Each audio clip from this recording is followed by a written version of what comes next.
Gone.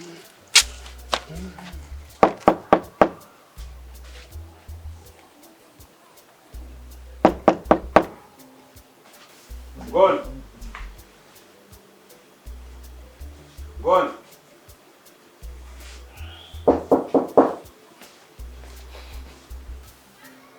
Gone.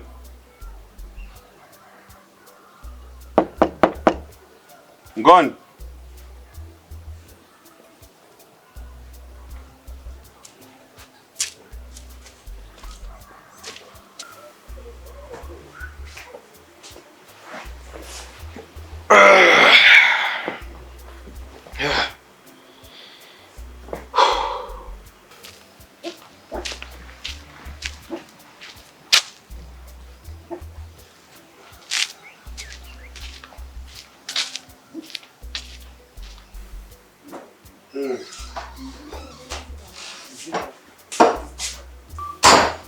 Gone.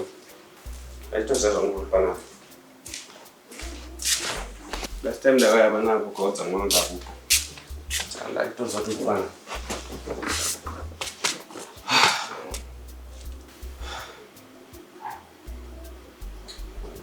Gone. Do you know what to pay me when I get up? Life is good, God. But there are few people who understand the secret of a happy life. Can I marriage sometimes?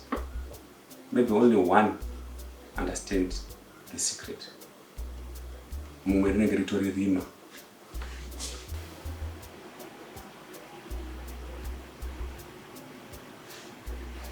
don't understand. Of course you don't understand. Because pangu kufunga ngoni. Think. Because pangu kufunga. Usarambo chicherera gomba. Gomba rere uramba richidzika every minute, every day. You know, uramba chidiga that go. Chataza kubuda mgomba weme. You understand? Life is too short, Ngoni. You need to enjoy life. Life is not about fighting every day, solving problems. Life is not about that only. Problems, yes, they're there. They should be there and be solved. That's life. But have fun, rampa, and go pile on top of each other, How do you get to enjoy the life?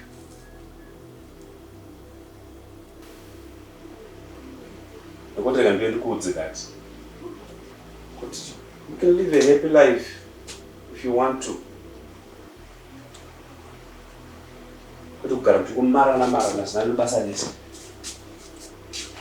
Make change. Change something. Next time, Lord, someone out and people, and this thing is one neighbor. You saw that I see you last time, but nothing that I could see. I see. Don't know use it.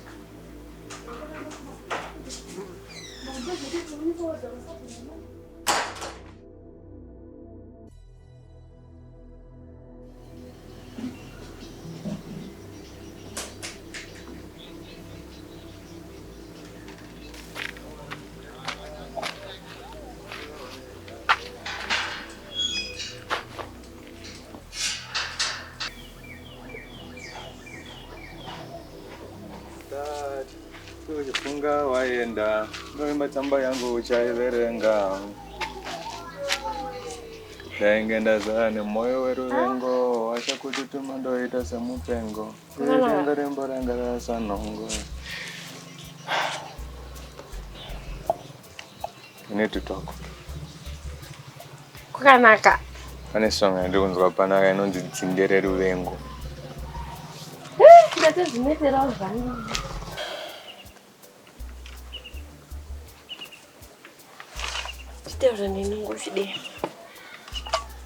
I hope it's not one of those meetings that don't do the paper. Because you know kupi. Andina kuende. Oh, kana dongo vaza it's okay. Ndichenda kupi kubata nyanda kuende. Monterera wande. Dongo. ndakagara panapa ndichifunga nachigayo ndabhagidhi saka pese unenge wakamira unenge usingafungi ndifunge ndokuita zvinhu okay so Medaya, I'm sorry. I've realized what is on it. We are fighting. It's pointless and it's useless. It's nonsensical. So I just want to say I'm sorry for each and every wrong thing that I've done. Life is too short for us to be arguing and fighting. So no. Ndirikufana kuti nine mukadzi wika tiwane common ground yekuti tinowirirana. I mean, tine vana my time. Okay? And for that, I just want you to know what is on it. I would do anything, everything in my power to have that kind of life that we had before. And I can't lie with this in the like the way they were. Because I don't know. Not your word. But I want to work things out between you and me. Without kuti zvinhu zvikwanise kushanda kakuita kuti iwewe neni maybe tidzokere patanga tiri from the beginning. And I know I've hurt you so much. I've done nothing but cause you pain. And trust me, I will do anything to make it right. It's my fault, I know, because you've always been by my side. I did nothing good for you in this life. But you've done absolutely, you've been there. Absolutely everything a woman can never do for her husband. Zvakanditira mukurarama zvinhu zvakawandisa zvokuti ndikada kutanga kuzvitaura izvoisoka tingatopedza the whole day. You have done so much for me. But inini hapana chandakakwanisa kukuitira chekuti ndinoti inini sababatanya I did this for my wife. I know I've brought you so much heartache and pain. But I just want you to forgive me for that. Titangire papa. I've realized kuti pesa pakukutuka kwandenge ndichiita hasha dzandenge ndichiita kusatoziva kwangu kupusa kwangu. For starters, iwe neni, we have to be on the same page for us to grow. I mean, a man is nothing without his family. Okay, I am nothing without you, without my family. I just want things to work out between you and me. I'm really sorry. I'm sorry. Mashoko, I can say sorry 1,000 times, Mashoko. But deep down inside, I'm really, really sorry. I want you and me to start over. Okay? This is Zwakaitika is fine. Zwakaitika, we can't erase our past. It's our past. But because whatever happens next is this Vako, this Yangwenin. It's that to make sure where we go from here. It all depends on you and me. So please, my Tanya, forgive me.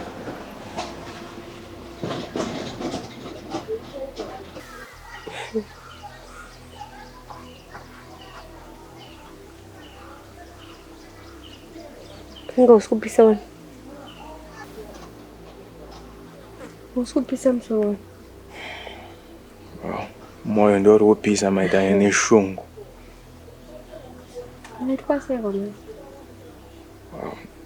Chingoteerera zvangu, sometimes munhu anofana kumbonga ari ega nepfungwa dzake ambotaura communication with the inner person, and I've been listening to that inner person pawaenda kumashops up, and I realized kuti zvoni ndinogona kuzochema mangwana waenda ndinda kurwa fighting within myself, asking myself why if I did enough for you to stay, if I would have done better for you to stay. So I don't want to regret. I've had a lot of regrets, and lately to be honest, ndapindana nedzakawanda. Okay? And too many news, too many. I just want that to go away, and I know I'm the happiest person when you are right there with me. When my whole family is there. Okay? Family is what makes a man complete. First, cannot to Tango to take back all the words Papa about me.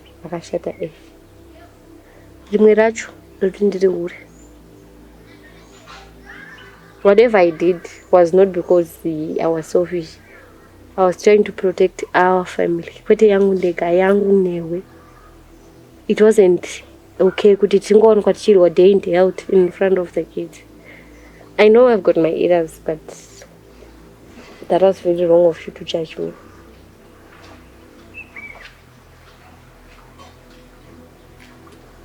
I know you were just trying to do this for our family, and I realized that now. Pangoya, I was so angry, I was so clouded with my own judgment. So you're just trying to fool me. You're just trying to make it you said and I'm really sorry. I take it all back. Okay? I take it all back. I'm sorry, my dad. It's very good kuti the 5th sense yazobatana nedzimwe. Kabatana. I was losing you to peer pressure. I was losing you to emotions. If not controlled, emotions can be the enemy. In the zone. Yeah, I'm glad you realized.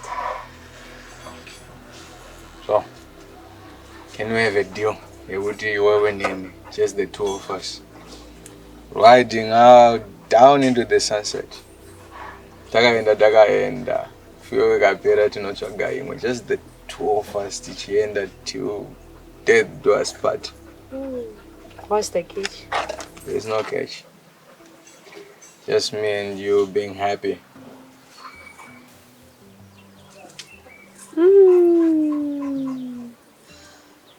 Amen. But panfanange my rules and regulations. What rules? Mutemo gapa namba isina mutemo. Mutemo wekuti chivuti. Munomu mutemo unoiswa naachera. Murume ndiye anosvitsa anozomaintaina mutemo iwo, but achera ndiye anogadzira mutemo. Ambotaura kuti anachera munofanira kuita masoja. Tangawanditeerera ka. It's not that very difficult. Oh, it is. Pamwe it's to your advantage kana to my advantage. You never know. Taura tinzo. Okay. Ishoma bani. 1. Hapana norara katsamira munhu. Okay, fair enough. 2. Kunyangwe tikatadzirana tiri 2. Tikatukana nemuromo. Ndiyo ikaninge yatukana. Siyaipedzera. Ndiruta. Ndio inopedzerana. Yes. Unosiyana nemuromo ita sei? Ipedzerana babata. Muromo wacho wako hauna chakatadza. Panapa zvokuti hanzi sex inonyimwa nekuti vanhu vari kutaudzana vari kutukana. No. Hapana izvozvo. Yes. Andika. Yes, ma'am. Iwewe ukainge une zvawanzwa uku. So inondiudza nehasha. Unondibvunza zvakanaka. Same as inini. Inini ndikange ndine zvandaudzwawo ndiye ndichikubvunza zvakanaka. Iwe dzima chiro chako panawo kudisturba peace. Ndiye ndichikubvunza zvakanaka. Ninawe ma-girlfriends. Inini moyo wangu wakashata kunge kudubudu kunge zvakaita kumeso kwangu kwandinoziva. Handisida kudemonstrate. Okay. Because ndakuregerera nguva yawanda. Ndakuregerera for a big time. My girlfriends lately ndabe the last one. Nini ndiri mukadzi wako ndiri girlfriend yako futi. Asi handisi hure rako. Zvofamba uchitwa mutanzi ndiri amusizida. I was my time. 3. Ndandakanga notaura mutemo. Hapana munhu anofanira kuda pamba panapa. Akatsamwira mu. Anything can happen. Unogona kuita accident ukobva wafa. Kana kuti nini ndo vandaita accident ndobva ndafa. Next door kusati tabva panapa tichirwidzana. Wabva pano fuck off. Handiti vanhu vatoti vanga vasingawidzana. Saka inangwa ndichite izvozvo. Chitora zvinhu Mudzimba. Ewe vachera. You know what? I also take back my shoko and go to Rumaga kana Bob Blush.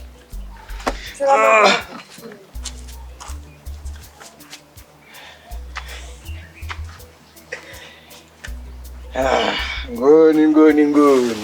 Ndakudana kangani katatu. Ngoni.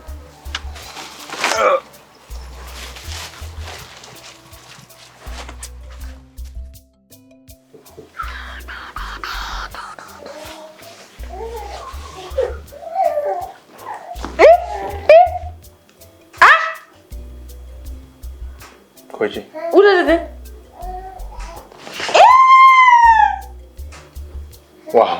Wangu. wangu. Manje boss ro boda ro dizona difana kunyimane. Kutase? Andamba tititole tege.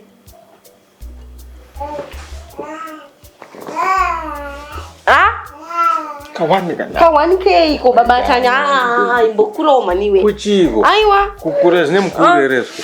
Ko zine mdike. Ndofana ndotaura yazo kawanya mbodese. Kuchifuti. Mwana akamuka akatarisa. Apana chano ziwe blaza ndoko akapa. Aiwe. Wakutondituma ndibude. Wakutondituma ndibude. Sarashnyaradza mwana. Next time mashoko ako stick to your words. Sakwatizamwa. Manja unyari. Iyo batanya. Wana mwana kurara huyu. Iyo babatanya wewe. Babatanya wewe.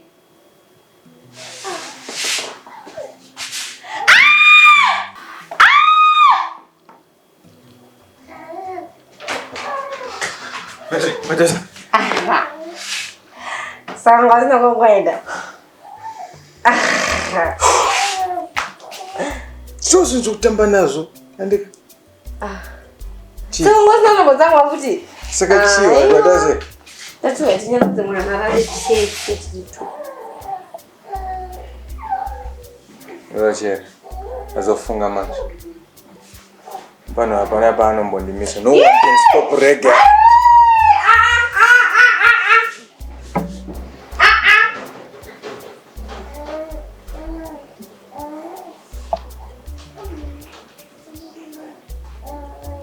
Babatan.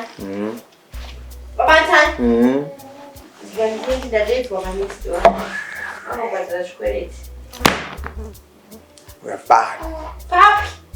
We are bad. Papi. We are bad. And no one to go out. Come to daddy. We are bad. Asanya, we are not down to wait. Asanya. Maitanya. Babatanya Maitanya. Maitanya. Maitanya. Batanya. Maitanya. Batanya. Come to daddy. Bahan tu kaya. Come to Babatanya. Orang mana siapa? Batanya mana siapa? Daddy. Babatanya. Mana ada bas? Babatanya kan naik. Munze kuno. Munze kuno. Kawan. Munze kuno. Babatanya siapa mana ba? Babatanya siapa mana? Tumvare ni. Ay, babatanya. Tumvare ni mask. Ay, orang mana nak tambah imiran cambele mana sih? Sian cambele mana? We are gonna be. We are gonna be. Maitanya. Iwe batanya sana. Chirazo. Mukaradzi mwana apa ndeka. Yo bwana apa. Nonda mashure kwako. Don't worry. Maitanya. Babatanya. Iwe. Zamana. Ndikudedzera. Andinozati ukandibata chibharo ndisingadi ndinokumangarara repo. Chibhebha. Kuzotoshate. Ibhebha mwana zvazvisiye kuti ari kutoshambisika mwana. Chibhebha. Ibva.